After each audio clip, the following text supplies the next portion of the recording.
Welcome to Sweet Life Beat Life. We hope this video helps.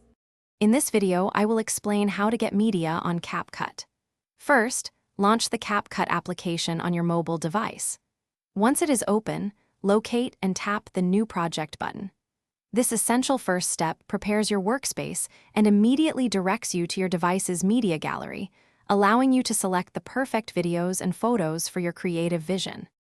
After tapping New Project, your device's media gallery will appear. Here, you can browse through all your stored videos and photos. Simply tap on each individual media file you want to use. Capcut allows you to select multiple items simultaneously, making the process of gathering your content quick and straightforward. Once you have selected all your desired videos and photos, look for the Add button, usually located at the bottom right of the screen. Tapping this button will import all your chosen media directly into your Capcut project timeline.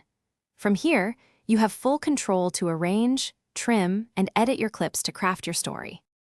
With your media now in the timeline, take a moment to review everything. You can play through your clips to ensure they are in the correct order and look as expected.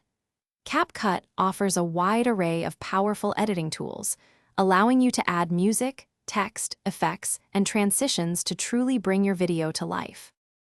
Thanks for watching. Consider subscribing if we helped you.